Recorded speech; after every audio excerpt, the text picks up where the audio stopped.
ایک صحابی حضرت سعید بن عامر ہیں، حضرت عمر فاروق رضی اللہ تعالیٰ عنہ نے حضرت سعید بن عامر رضی اللہ تعالیٰ عنہ کو گورنر بنانا چاہتا حمص کا. انہوں نے کہا میں نہیں بنتا. فرمایا مجھے تم لوگوں نے بنا دیا ہے، خود گورنریاں بھی قبول نہیں کرتے. چلے گئے حضرت سعید بن عامر، گورنر بن گئے، صوبے کے گورنر. مال غنیمت میں سے کچھ زیادہ مال مدینہ شریف میں جمع ہوا تو حضرت عمر نے مختلف صوبوں سے غریبوں کی لسٹیں منگوائیں. حضرت سعید بن عامر کے صوبے کے کچھ خاص لوگوں کو آپ نے لکھا کہ تمہارے صوبے میں جو غریب ہیں ان کی لسٹیں بھیج دو. تو جب لسٹ آئی تو اس میں پہلا نام حضرت سعید بن عامر کا بھی تھا. کہا ہمارے گورنر کے پاس پہننے کو کپڑا کوئی نہیں، کھانے کو روٹی کوئی نہیں. حضرت عمر بیٹھ کے رو پڑے. فرمایا تمہارا گورنر بھی مسکین ہے.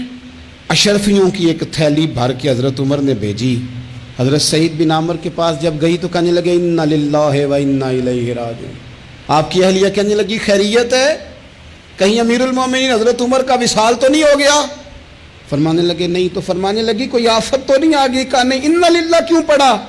ولی مانس دیکھنا میرے پاس دنیا آ گئی ہے، میں نے تو جان چھڑائی تھی اس سے، کہ میرے پیچھے بھاگتی ہے. حضرت سعید بن عامر نے سارا مال وہیں اللہ کے حضور خیرات کر دیا. حضرت عمر ایک دفعہ دورے پہ آئے ان کے صوبے میں تو سب لوگوں کو جامع مسجد میں بلایا، حضرت سعید بن عامر کو بھی بلایا.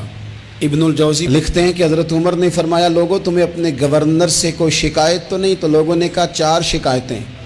ایک تو ہمارے گورنر صاحب جب شروع میں آئے تھے تو فجر کی نماز کے بعد ہی آ کے لوگوں کے بیچ بیٹھ جاتے تھے. اب اشراق چاشت کے وقت آتے ہیں، سورج پورا طلوع ہو جاتا ہے تو حضرت سعید بن عامر رضی اللہ عنہ آتے ہیں. اور دوسری شکایت یہ ہے کہ صرف دن میں ملتے ہیں، رات کو ملتے ہی نہیں. اور تیسری شکایت یہ ہے کہ ہفتے میں ایک پورا دن ہوتا ہے ملاقات ہی نہیں کرتے. اور چوتھی شکایت یہ ہے کہ کبھی کبھی بیٹھے بیٹھے رونے لگتے ہیں اور بے ہوش ہی ہو جاتے ہیں. آپ نے ایسا شخص گورنر بنا دیا جو دیوانہ ہے. حضرت عمر نے بلا لیا، قریب بیٹھے تھے، کہا دیں سوالوں کے جواب. گردن جھکی ہوئی ہے.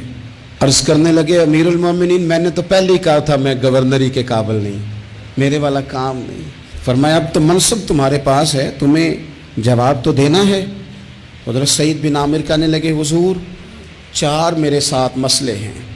فرمایا کون سے؟ حضرت سعید بن عامر کہنے لگے آپ سوال دہرائیں میں جواب دیتا ہوں.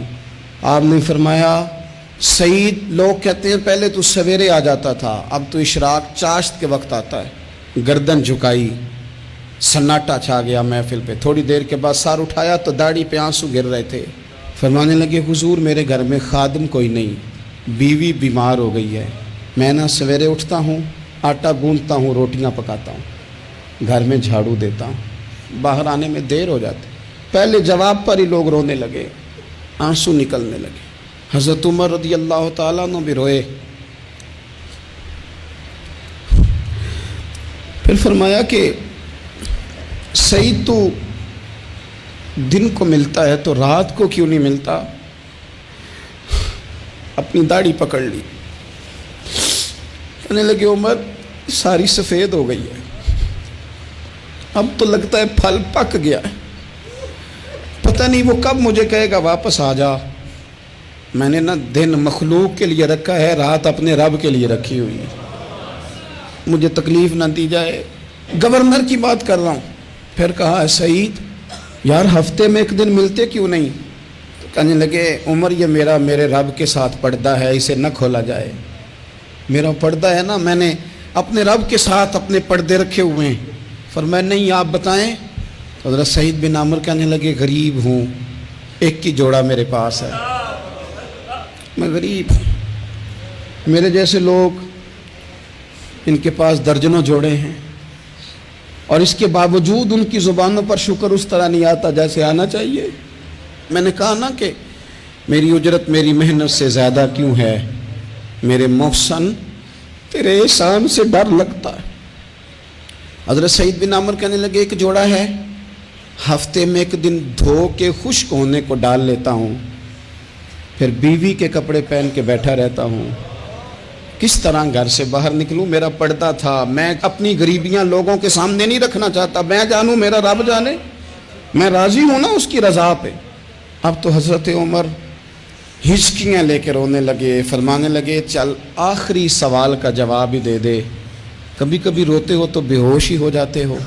حضرت سعید بن عامر پھر رونے لگے. فرمانے لگے بڑی عمر کا ہو گیا تھا جب کلمہ پڑھا تھا، جب وہ پچھلے گناہ یاد آتے ہیں نا، میرے سامنے لوگوں نے حضرت حبیب بن عدی کو سزا دی تھی مکے میں، اور میں اس وقت مسلمان نہیں تھا، میں مدد نہیں کر سکتا۔ جب وہ وقت یاد آتا ہے تو برداشت، سوچتا ہوں کیسے اللہ کے حضور جاؤں گا۔